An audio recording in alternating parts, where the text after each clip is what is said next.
Hey guys, welcome to this first podcast in our ecology unit on chapter 52. Chapter 52 is a fairly brief chapter, but really dense with some very important ideas.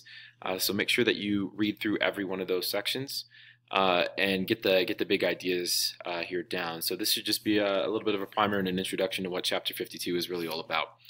Really where we should start here is with an introduction to what ecology is. We could really define this as interactions, and that's one of the things we have to be good at in the ecology unit, seeing what interacts with what in a certain system.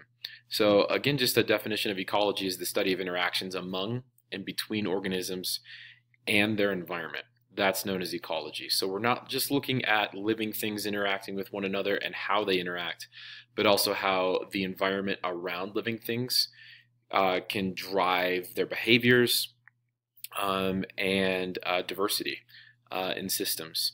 One of the main drivers of this, and one of the main things that we need to know, is a word that's often very confused because it is a politically charged word. So I'm going to start with an analogy to differentiate between two big words here in bio. This is something that you should know leaving AP Bio, that I want you to know leaving AP Bio. Because it's a big a global issue right now. So I'm going to start with this analogy here. This is Neil deGrasse Tyson, one of my favorite people, and he's walking his dog along the beach. And this actually came, this is a great example that Neil talked about in the Cosmos series. And if you've walked a dog along a beach before, you know that dogs are inherently incredibly curious. And they have heightened senses of smell, and they're going to want to sniff around everywhere. So if you're going for a walk with your dog along the beach, like Neil deGrasse Tyson is about to do with his dog, and you were to graph out that line, if you were actually to trace their lines of their paths here as they're walking along the coast, you can see that Neil deGrasse Tyson right here is in red, right? So he's fairly steady. He might sway a little bit and change a little bit over time. But he's really kind of a steady average here of what's going on with the dog. The dog is going to be bouncing around all over the place. Like he's up and he's down and he's walking around, but keep in mind that where they're ultimately going is in the same direction, right? So Neil is sort of an average of this dog kind of going up and down and up and down and up and down. And why I think this is a really good analogy, and what this is an analogy for, is something called climate. Climate is the long-term prevailing weather conditions in any given area, depending on precipitation, latitude, longitude, that type of stuff. The main components that make up climate are temperature, right? So literally in degrees Celsius, degrees Fahrenheit, whatever the temperature of that region is, how much precipitation they get, the amount of sunlight that's exposed there, and wind. And what that's going to do is drive the flora and fauna of that area, how much biodiversity there possibly could be, what type of life exists there. So climate is very different from something we call weather, right? Weather is like the dog walking along the coast. It is up and down and all over the place. We're very familiar with that in Colorado, that weather can be incredibly cold one day and very hot the next day. That's why it's very inaccurate to say climate change isn't a real thing because it's cold out during the wintertime in Colorado. That makes absolutely no sense. Climate change, climate, is about an average over a long period of time, and the shift that could happen there, the change that could happen with climate, right? Remember, the things that make up the changes in climate are temperature, precipitation, sunlight, and wind. If those things begin to change a little bit, they can have an effect on climate or cause climate to change. So that's a distinction between what climate and weather actually are. Climate is described really on, my goodness, two main scales.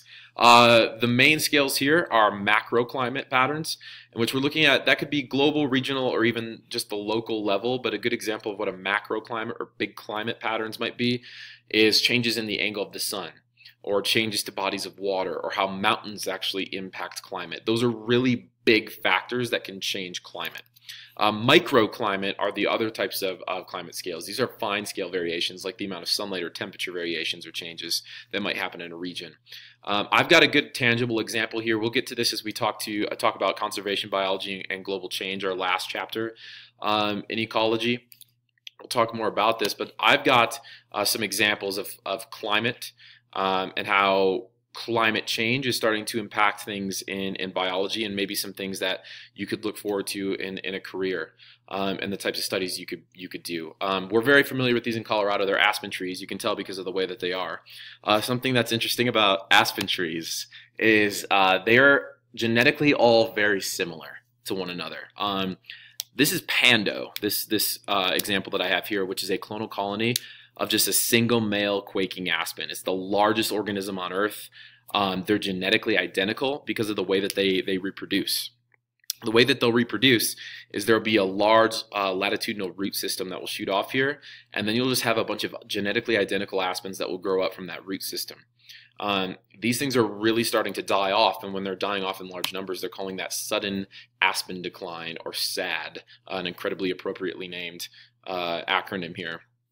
So SAD recently has killed off 1.2 million acres of aspen trees in the Southwest and in the United States. That's about 33% of aspen vegetation that is now completely dead. And the big question is why? Because aspens provide an incredible resource for the flora, for fauna that lives in Colorado.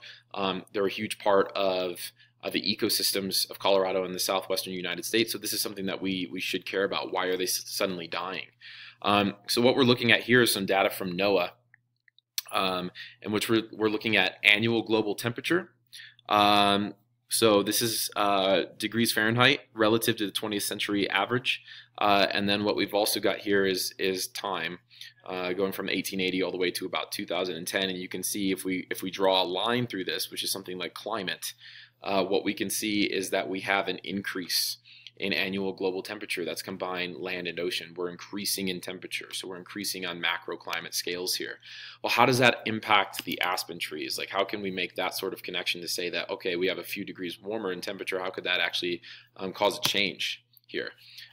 These little things are beetles, right? And what they're on here is an aspen tree, and those beetles bore into aspen trees, and they lay their larvae here inside of the aspen trees, which then will kill off the aspen tree. Here's the idea. This is the problem. If you have higher average temperatures on average, that means you have longer summers, you have shorter winters. What happens then with these incredibly fast reproducing cycles of these types of beetles is they survive winters at higher elevations in northern latitudes. That gives them earlier and more frequent reproductive cycles. Those frequent reproductive cycles increase their numbers exponentially. They need to spread out further and further to aspen trees. As they impact more aspen trees, you have sudden aspen decline. It's all of a sudden, right? So it really starts because of higher average temperatures, and that's ultimately being driven by climate change. That's how these systems are interacting with one another. And that's why it's a big deal in biology, that we're losing some very, very key components, some keystone species in our ecosystems because of things like climate change. It's real. It's real, everybody. Get over it. We have to do something about it. No longer time for a debate. It's a real thing. We have to do something about it. So climate change, very different from weather, right? So you should know those patterns. Biomes is another huge topic. Sorry, guys. Mr. Barrett and then Miss Molson walked into the room, so I apologize for that weird interruption here. So getting back into another thing that we're going to have to take a look at here is biomes and terrestrial and aquatic biomes. Now, it's not within the realm of the course for you to sit down and memorize a desert grassland versus maybe a tropical rainforest, but what you should be able to do is interpret perhaps what the biome could be based on a couple of factors. And the two main factors that I would like you to focus on is temperature, annual mean temperature, the average temperature for a region, along with its annual precipitation. Those two things combined will give you a general understanding of what biome it could be, right? So if I'm looking at something that has a higher, maybe annual temperature, so we're looking here at the y-axis, it's got a higher annual temperature here in degrees Celsius, and we have a low amount of precipitation. When you combine those two factors, you're probably looking at a desert. If we have the same annual temperature, but we're looking at a lot more precipitation, you're looking at something like a tropical rainforest, right? And these will give you an idea of biodiversity, and what's typically going to have more flora and fauna is something that has a lot of precipitation and a higher annual temperature, because those conditions are ripe for life.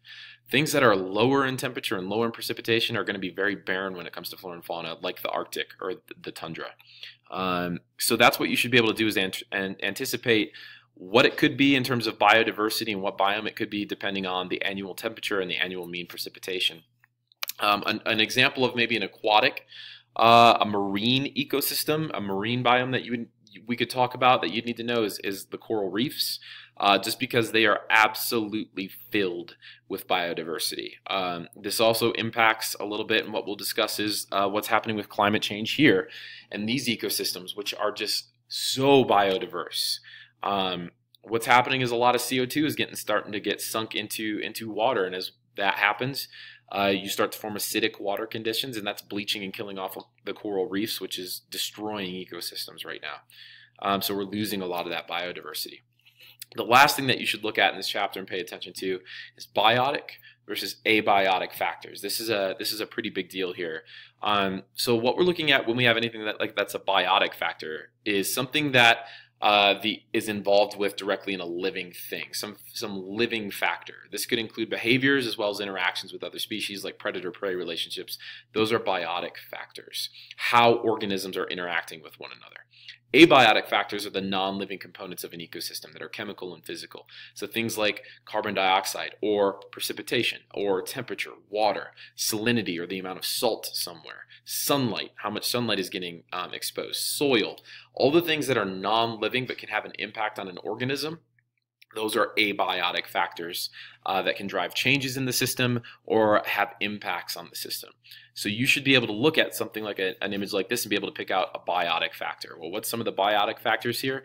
Well, the bamboo has to be in plentiful amounts. There has to be lots of producers available there in order for the panda to survive and sustain itself. This primary producer needs to find these producers here in order to have energy necessary. What's an abiotic factor? Well, that panda is going to go through cell respiration and start digesting the glucose in that plant, and that panda is going to give off some carbon dioxide into the atmosphere. Carbon dioxide would be an abiotic factor. The complexity of the environment is an abiotic factor. The sunlight necessary in order to get this producer to grow in the first place is an abiotic factor. These all drive the biodiversity that's within an ecosystem, and that's one of the things that we're looking at. Okay, so there's a quick introduction to chapter 52. We'll spend a day or two on this in class before we move on to population ecology, which is chapter 53. If you have questions, please bring them to class.